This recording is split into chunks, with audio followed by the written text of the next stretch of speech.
Good morning, everybody. Mike Vacchi, Princetontrader.com, here with your Thursday market webcast. Okay, we have talked over the last couple of days, and I excuse my voice, I'm fighting a little bit of a cold. We talked about it consolidating at the highs. The bulls have broken out of that consolidation. They've re-engaged the upper band. They printed as high as 30.20 last night. And it goes back to what I talked about last week and what I talked about earlier this week. Here's your weekly pivot. You don't get to lose the battle over the weekly pivot. If you do, then you expose yourself to directional days later on in the week. You had one yesterday. Yesterday was a trend day.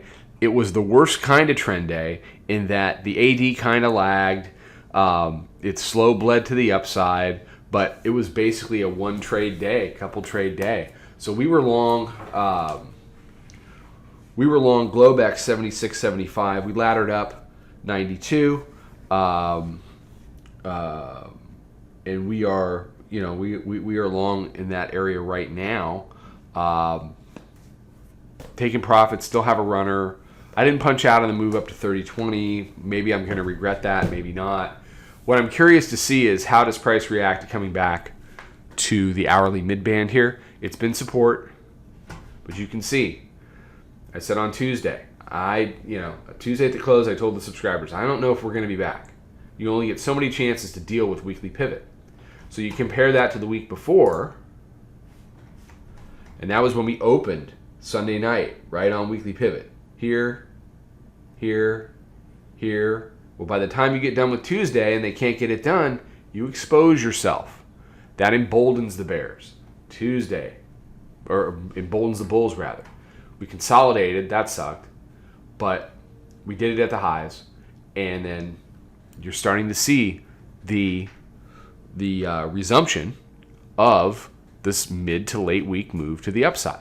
How do the bears fight back? How do they get that done? Well, first of all, you need to convert that hourly mid-band, and nobody's really going to take you seriously above 53. That's just the reality. Nobody's going to take you seriously above 53. And the reason why it's so hard in these situations for the bears to reverse things is because we're trading 50 handles above that.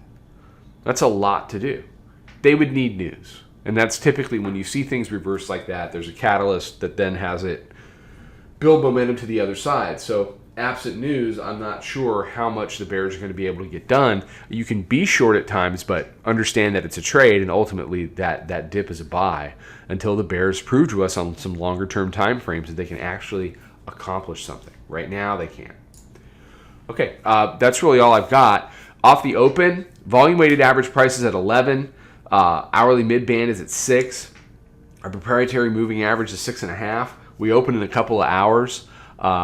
You certainly want to see 3,000 defended by the bulls. I would not be surprised to see some kind of a dip, in the morning. We had one yesterday. They're going to come in and buy that.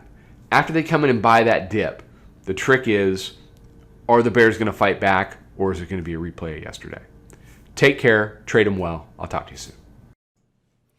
Follow us over on Twitter, Instagram, and Snapchat at Princeton Trader. Check us out on Facebook and join us for a free trial at www.princetontrader.com. Trade them well.